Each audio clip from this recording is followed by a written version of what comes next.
ഒരു കെട്ടിടത്തിന് പെർമിറ്റ് ലഭിക്കണമെങ്കിലൊക്കെ വലിയ പാടാണിപ്പോൾ.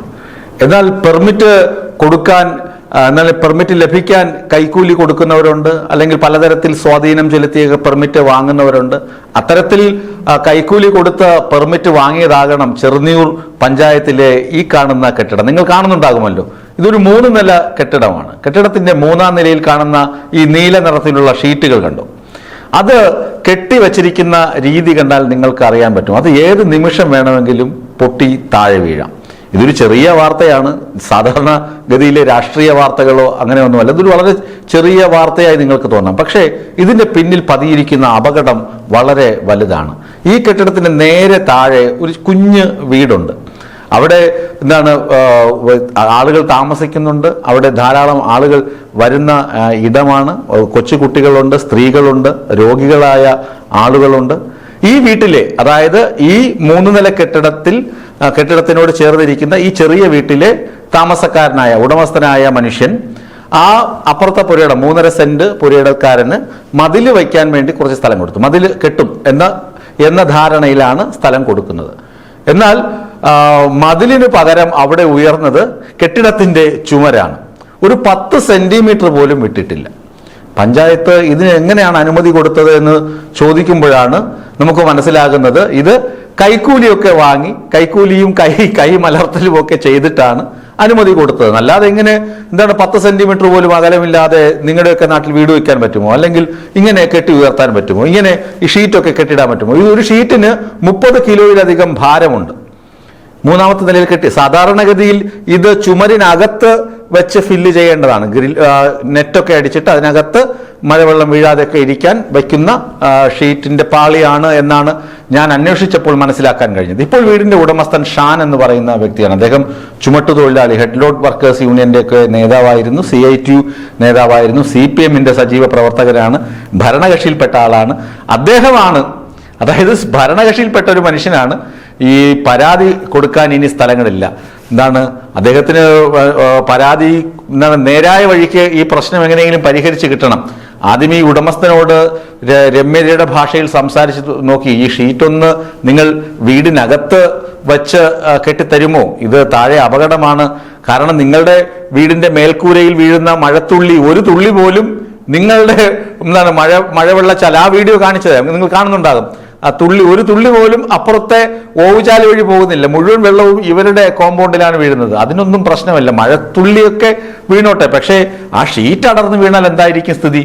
ആരെങ്കിലും നിൽക്കുമ്പോൾ അവരുടെ തലയിൽ കൂടെ വന്ന് വീഴുകയാണെങ്കിൽ നമുക്കറിയാം, പല അപകടങ്ങളും അങ്ങനെ ഉണ്ടാകുന്നു. വലിയ ഹോർഡിങ്സ് ഒക്കെ വീണ പല അപകടങ്ങളും നമ്മൾ കണ്ടിട്ടുണ്ട്. അതുപോലെ തന്നെ വലിയ വെയിറ്റുള്ള സംഭവമാണിത്. ഇത് തലയിൽ വീണ് ആർക്കെങ്കിലും എന്തെങ്കിലും അത്യാഹിതം സംഭവിച്ചാൽ എന്തായിരിക്കും സ്ഥിതി? അതുകൊണ്ടാണ് അപകടം ഉണ്ടാകരുത്, നിങ്ങൾ ഇതൊന്ന് അകത്തേക്ക് മാറ്റിക്കെട്ടണം എന്നേ ഈ ഉടമസ്ഥന് ആവശ്യമുള്ളൂ. അല്ലാതെ വീട് പൊളിച്ച് ചുമര് പൊളിച്ചിട്ട് നിങ്ങൾ കുറച്ചുകൂടി ദൂരം അങ്ങോട്ട് മാറ്റിക്കെട്ടണമെന്നൊന്നും ഈ ഷാനോ അദ്ദേഹത്തിന്റെ അച്ഛനോ ഒന്നും ആവശ്യപ്പെടുന്നില്ല. നിങ്ങൾ ഈ ഷീറ്റ് ഒന്ന് മാറ്റിക്കെട്ടണം. അവിടെ ഇപ്പൊ കരാട്ടെ ക്ലാസ് ഒക്കെയാണ് നടക്കുന്നത്, പക്ഷെ അതും ഈ ഉടമസ്ഥൻ സമ്മതിക്കുന്നില്ല. അത് പറയുന്നത് എന്താണ്? പഞ്ചായത്ത് അധികൃതർ സമ്മതിച്ചിട്ടാണ് ഞങ്ങൾ കെട്ടിവെച്ചിരിക്കുന്നത്. പഞ്ചായത്ത് പറയുന്നതല്ലേ ഞങ്ങൾ കേൾക്കുകയുള്ളൂ. ഇനി ആ ഷാനിന്റെ വാക്ക്, പാവം ആ ഷാൻ പറയുന്നത് നമുക്കൊന്ന് കേൾക്കാം. അദ്ദേഹം CPM-ന്റെ വലിയ നേതാവ് എന്നൊക്കെ പറയുമ്പോൾ നമുക്കതിനെ തോന്നും, അത് ഇത്രയും വലിയ നേതാവ് ഇങ്ങനെയൊക്കെ പറയുന്നത് കേൾക്കുമ്പോൾ നമുക്കതിന് അതിശയം തോന്നും. ഇങ്ങനെയും സൗമ്യശീലനാണല്ലോ CPM നേതാക്കൾ എന്ന് നമുക്ക് തോന്നിപ്പോകും. ആ വാക്കുകൾ കേൾക്കാം. നമസ്കാരം. എന്താണ് നിങ്ങളുടെ പേര്? എൻ്റെ പേര് ഷാൻ. ഇത് നിങ്ങളുടെ വീടാണ്? അതെ. ഇത് ചെറുന്നൂർ പഞ്ചായത്ത് 2-ാം വാർഡ് പറശ്ശേരി. ഇതെന്താണ് സംഭവിച്ചത്? ഇത് നമ്മുടെ വസ്തുവായിരുന്നു. അപ്പുറത്ത് അവർക്കൊരു 3.5 സെന്റ് കൊടുത്തായിരുന്നു. ആ സമയത്ത് ഇവിടെ അല്ലായിരുന്നു, പ്രായമുള്ള വാപ്പ മാത്രമേ ഉള്ളൂ. ബാക്കിയുള്ള മക്കൾ 4 പേരും അറിഞ്ഞില്ല. വാപ്പാടെ കൺസെന്റ് എഴുതി മേടിച്ചെന്നാണ് പറയുന്നത്. അന്ന് മതിൽ കെട്ടാനെന്നും പറഞ്ഞാണ് കൺസെന്റ് മേടിച്ചത്. പക്ഷേ നമ്മൾ വന്നപ്പോൾ ഈ മതിലില്ല, പകരം അവിടെ ഒരു ബിൽഡിങ്ങാണ് ഇരിക്കുന്നത്. അപ്പോൾ ആ ബിൽഡിങ്ങിന് മേളിൽ കുറച്ച് കഴിഞ്ഞപ്പോൾ ഷീറ്റ് വെച്ച് മുകളിലോട്ട് നമുക്ക് നോക്കിയാൽ തന്നെ കാണാം, അതിൻ്റെ മേളിൽ നിന്ന് ആ ഷീറ്റ് താഴോട്ട് വീണ 3 നില പൊക്കത്തുനിന്ന് താഴെ വീണാൽ കറക്റ്റ് നമ്മുടെ ഫ്രണ്ടിലാണ് വീഴുന്നത്. കുട്ടികളെ അല്ലെങ്കിൽ വീട്ടിൽ മുതിർന്നവരോ ഇതുവഴിയാണ് എല്ലാം യാത്ര ചെയ്യുന്നത് ഈ ഗ്യാപ്പിലൂടെയാണ്. ഇത് എങ്ങനെയാണ് ഇത് സാധിച്ചതെന്ന് അറിയില്ല. ഒരു 10 സെന്റിമീറ്റർ പോലും ഗ്യാപ്പിടാതെ ബിൽഡിംഗ് കെട്ടിയിരിക്കുന്നത്. ഇതിൻ്റെ ഷീറ്റ് മേളിൽ ഷീറ്റിന് ഏകദേശം 30 കിലോ ഭാരം ഉണ്ടെന്ന് തോന്നുന്നു. ഒരു സുരക്ഷാ മാനദണ്ഡവും പാലിക്കാതെ ഇതെങ്ങനെ പഞ്ചായത്തിൽ നിന്ന് അവർക്ക് അനുമതി കിട്ടിയെന്ന് അറിയില്ല. ഇതിൻ്റെ രണ്ടാമത്തെ നില കഴിഞ്ഞ് മൂന്നാമത്തെ നിലയിൽ വീണ്ടും ഷീറ്റ് അടിച്ചു. അതിനകത്ത് കരോട്ട ക്ലാസ് എന്ന് പറഞ്ഞ് കുട്ടികളെ പഠിപ്പിക്കുന്നുണ്ട്. അവിടേക്ക് എന്ത് സുരക്ഷിതത്വം ഉണ്ടെന്നറിയില്ല. മേലിൽ നിന്ന് താഴോട്ട് നോക്കിയാൽ തന്നെ കാണാം, ഇത് ആ വിഷ്വല് കാണാം. ഇതിൻ്റെ ഈ മറുഭാഗം അവർക്ക് വേണമെങ്കിൽ ഒരു 500 മീറ്ററോ അല്ലെങ്കിൽ ഒരു 10 സെൻറ്റിമീറ്ററോ മാറ്റി അങ്ങോട്ട് കെട്ടാമായിരുന്നു. കാരണം അപ്പുറത്തെ സൈഡിൽ ഒരു കാറുകറി പോലെ ഗ്യാപ്പുണ്ട്. ആ ഗ്യാപ്പ് അവിടെ ഇട്ടിട്ട് തീർത്തി മതിൽ എന്ന പേരിൽ ഈ ബിൽഡിംഗ് കെട്ടി വെച്ചിരിക്കുന്ന ബിൽഡിങ്ങിൻ്റെ ചുമർ യഥാർത്ഥത്തിൽ നമ്മളെ പലയിടത്താണ് വയ്ക്കുന്നത്. ഇപ്പോഴത്തെ ഈ മഴയുടെ സാഹചര്യം വന്നതുകൊണ്ട് പലതവണ ലോണെടുക്കാൻ പറഞ്ഞു ഇത് തലയിൽ നിന്ന് വീണ് കഴിഞ്ഞാൽ ജീവഹാനി സംഭവിക്കുമെന്ന്. അപ്പോൾ എൻ്റെ അടുത്ത് പറഞ്ഞ മറുപടി ഇത് പഞ്ചായത്ത് അവർക്ക് അനുമതി നൽകിയിട്ടാണ് ഈ ഷീറ്റ് അടിച്ചതെന്നാണ്. പഞ്ചായത്തിൽ ചോദിച്ചപ്പോൾ അവർ പറയുന്നത് അവർക്കറിയില്ലെന്ന്. ഇതിൻ്റെ യഥാർത്ഥ വ്യത്യാസം എന്താണെന്ന് അറിയില്ല. ഞാനെന്തായാലും ഇത് നമ്മുടെ പഞ്ചായത്തിലും തഹസിൽദാർക്കും ഉൾപ്പെടെയുള്ള മുഖ്യമന്ത്രിയുടെ നമ്മുടെ ദുരിതാശ്വാസ ഇപ്പോഴത്തെ മഴയും കാറ്റൊക്കെ ഉള്ളതുകൊണ്ട് അതിൻ്റെ എല്ലായിടത്തും ഇതിൻ്റെ പരാതികൾ കൊടുത്തതിൻ്റെ കോപ്പി ഇരിപ്പുണ്ട്. ഇന്നേക്ക് 4 ദിവസമായി ഇതുവരെ നടപടി ഒന്നും ആയിട്ടില്ല. ഈ ഷീറ്റ് ഇളക്കിയില്ലെങ്കിൽ എന്ന് പറ്റുമെന്ന് വെച്ച് കഴിഞ്ഞാൽ ജീവഹാനി സംഭവിക്കുന്നുള്ള യാതൊരു തർക്കവുമില്ല. ഇത് കണ്ടാൽ കൃത്യമായിട്ട് മനസ്സിലാവും. ഇതാണ് അതിൻ്റെ യഥാർത്ഥ സംഭവം. ഞാൻ പറയാം,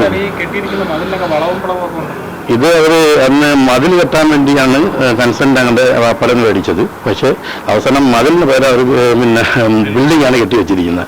അതാണ് ഇപ്പോൾ വളഞ്ഞിരിക്കുന്നത്. ഇത് എങ്ങനെ അപ്രൂവ് കൊടുത്തുന്നോ ഇതിനെ പറ്റിയൊന്നും. അപ്പോൾ 2001 ഇതുമായി ബന്ധപ്പെട്ടുകൊണ്ട് 2021 വർക്കല സ്റ്റേഷനും അതേപോലെ തന്നെ ചെറുനീർ പഞ്ചായത്തിലും പരാതി കൊടുത്തിരുന്നു. ഈ ഷീറ്റ് ഇങ്ങനെ ചുമരിൻ്റെ ഉള്ളിൽ അടിച്ചാൽ തലയിൽ വീണ് എന്തെങ്കിലും അപകടം ഉണ്ടാകുമെന്ന് പറഞ്ഞു. പക്ഷേ 4 പേരായിട്ട് അവരാരും തിരിഞ്ഞു നോക്കിയിട്ടില്ല. പോലീസ് സ്റ്റേഷനിൽ കൊടുത്ത പരാതിയുടെ ഒപ്പിരിപ്പുണ്ട്, അതേപോലെ പഞ്ചായത്തിൽ കൊടുത്ത പരാതിയുടെ ഒപ്പിരിപ്പുണ്ട്. ഈ ഷീറ്റ് അടിച്ചപ്പോൾ ഇത്രയും വിഷയമായി മഴയതെല്ലാം വന്ന് ആളിന് ജീവഹാനി സംഭവിക്കുമെന്നുള്ള രീതിയായപ്പോൾ ഇപ്പോൾ പഞ്ചായത്തിനൊക്കെ ആൾ വന്ന് നോക്കിയായിരുന്നു. നടപടി എടുക്കാമെന്ന് പറഞ്ഞിട്ട് ഇതുവരെ എടുത്തിട്ടില്ല. ഇനിയിപ്പോൾ സത്യം പറഞ്ഞാൽ അവിടെ പേടിച്ചിട്ടാണ് നമ്മളെ വെളിയിലൊക്കെ നിൽക്കുന്നത്. തീർച്ചയായിട്ടും വീണ് കഴിഞ്ഞാൽ ജീവൻ നഷ്ടപ്പെടും. ഇത്രയും വീട്ടിലുള്ളത് എന്ത് ചെയ്യാനാണ് ചെയ്യുന്നത്? അതിനങ്ങനെ വെള്ളം, ആ വെള്ളം മുഴുവൻ ഇവിടെ ഫ്രണ്ടാക്കിയാണ് വരുന്നത്. ഇനി ബാക്കിയൊരു 3-4 സെന്റാണ് നമുക്കുള്ളത്. വെളിയിറങ്ങി നിൽക്കാൻ മേലാത്ത അവസ്ഥയാണ്. അതിങ്ങനെ കാണുമ്പോൾ മനസ്സിലാവും. ഇതിപ്പോ ഇതിന് പെർമിഷൻ കൊടുത്ത ആരാണോ അവരാണ് ആദ്യത്തെ ഉത്തരവാദി. കാര്യം ഇത് കണ്ടാൽ തന്നെ അറിയാം. ഇതിപ്പോൾ ഇതിന് ഈ പെർമിഷൻ ഈ ഷീറ്റ് അടിക്കാനും അതേപോലെ ഇതിൻ്റെ സൈഡ് വാളും ഒക്കെ ഷീറ്റ് അടിക്കാനും ഒരു സുരക്ഷിതമല്ല 3ാമത്തെ നിലയിൽ ഷീറ്റ് അടിച്ച് അവർ വാടക കൊടുക്കുന്ന രീതിയായി. അപ്പോൾ എന്ത് സംഭവിച്ചാലും 1ാമത്തെ ഉത്തരവാദി ഇതിന് അപ്രൂവ് കൊടുത്ത ആരാണോ അവർ തന്നെയാണ് ഫസ്റ്റ് ഉത്തരവാദി. ഷാൻ പറയുന്നത് കേട്ടല്ലോ. ഷാൻ പറയുന്നതിൽ നിന്ന് വ്യക്തമാകും. ഷാന് പോലീസിന് പരാതി കൊടുത്തു, താലൂക്കിൽ തഹസിൽദാർക്ക് പരാതി കൊടുത്തു, പഞ്ചായത്തിൽ പരാതി കൊടുത്തു. ഇനി പരാതി കൊടുക്കാൻ ഇടങ്ങളൊന്നുമില്ല. ദുരന്ത നിവാരണ അതോറിറ്റിയിൽ വരെ സമീപിച്ചു. ഇതെങ്ങനെ പരിഹരിക്കും? ഇത് പരിഹരിക്കണമെങ്കിൽ ഒറ്റ സംഭവമുള്ളൂ. പഞ്ചായത്തുകാർ വന്ന് ഇത് പൊളിച്ചു മാറ്റണം. ഇത് പൊളിച്ചു മാറ്റാൻ പറയണം. പൊളിച്ചു മാറ്റിയേ തീരുകയുള്ളൂ. കാലവർഷമാണ്. വൻമരങ്ങൾ വരെ കടപുഴകി വീഴുന്നു, വലിയ കെട്ടിടങ്ങൾ വരെ ഇടിഞ്ഞു വീഴുന്നു, ആളുകൾ മരിച്ചു വീഴുന്നു. ഇല്ലേ? പ്രളയഭീതിയുണ്ട്, വൻ കെട്ടിടങ്ങൾ വരെ ഇടിഞ്ഞു വീഴുന്നു. എന്തൊക്കെ സംഭവിക്കുന്നു? അപ്പോഴാണ് ആടി ഉലഞ്ഞിരിക്കുന്ന ഈ ഷീറ്റ് കഷ്ടകാലത്തിന് താഴെ ആരെങ്കിലും നിൽക്കുമ്പോൾ തലയിലേക്ക് വന്ന് വീണ് അവർക്ക് അത്യാഹിതം സംഭവിച്ചിട്ടാണോ ചെറുന്നിയൂർ പഞ്ചായത്താണിത്. പഞ്ചായത്ത് അധികൃതർ കൈക്കൂലി വാങ്ങിയിട്ട് ചെയ്തു വെച്ചിരിക്കുന്ന കാഴ്ചയാണിത്.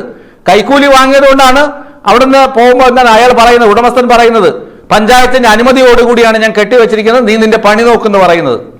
കൈക്കൂലി വാങ്ങാതിരുന്നുവെങ്കിൽ പഞ്ചായത്ത് അധികൃതർ എന്ത് ചെയ്തേനെ? വന്ന് മാറ്റിവെക്കടാന്ന് പറഞ്ഞേനെ. നിയമത്തിന്റെ വഴിക്ക് പോയിരുന്നുവെങ്കിൽ ഇതെടുത്ത് മാറ്റിവെക്കൂ എന്ന് പഞ്ചായത്തിലെ ഉദ്യോഗസ്ഥൻ വന്ന് പറഞ്ഞേനെ. ഇതിപ്പോ കൈക്കൂലി വാങ്ങിപ്പോയി. ഈ 3 നില കെട്ടിടക്കാരന്റെ കയ്യിൽ നിന്ന് കൈക്കൂലി വാങ്ങിപ്പോയി. എങ്ങനെ പോയി പറയും? കാരണം അവന് പണത്തൂക്കമുണ്ട്. പണത്തൂക്കമുള്ളവന്റെ കയ്യിൽ നിന്ന് പോക്കറ്റ് നിറച്ച് കാശ് വാങ്ങി വെച്ചിട്ട് പോയി പറയാൻ പറ്റും നിന്റെ ഷീറ്റ് എടുത്ത് മാറ്റിവെക്കടാന്ന്? അത് പറയാൻ പറ്റില്ല. ഇവിടെ നിയമത്തിന്റെ വഴിക്ക് പോകണം. ചെറുതിയൂർ പഞ്ചായത്ത് ഒരു കാര്യം മനസ്സിലാക്കണം. നിയമത്തിന്റെ വഴിക്ക് പോകണം. ഇങ്ങനെ അല്ല ഇത് കെട്ടേണ്ടത്, ഇങ്ങനെ അല്ല ഇത് കെട്ടിവെക്കേണ്ടത്. ആളുകളുടെ തലയിൽ വീഴാൻ പാകത്തിനല്ല ഇങ്ങനെ ഓരോന്ന് കെട്ടിവെക്കേണ്ടത്. മഴക്കാലമാണ്, മൺസൂൺ കാലമാണ്. ആരുടെയെങ്കിലും തലയിലേക്ക് വീണ ശേഷമല്ല പ്രതിരോധ നടപടികളും ഇത് ഇളക്കി മാറ്റുന്ന നടപടികളും ചെയ്യേണ്ടത്. ചെറിയൊരു വാർത്തയാണ്, ചെറിയൊരു സംഭവമാണ്. ഷാൻ എന്ന ചെറുപ്പക്കാരന്റെ ദുഃഖം മാത്രമല്ല, ഇതുപോലെ പലയിടത്തും ഇതുപോലെ ചെറുതിയൂർ പഞ്ചായത്തിലെ അധികൃതർ കൈക്കൂലി വാങ്ങി ഓരോന്ന് ചെയ്തു വെച്ചിട്ടുണ്ടെന്ന് നാട്ടുകാർ പരാതി പറയുന്നുണ്ട്. ഓരോരോ വാർത്തയായി പുറത്തു വരുമ്പോൾ അറിയാം ഇതൊരു മഞ്ഞുമലയുടെ ചെറിയൊരു അംശം മാത്രമാണെന്ന്.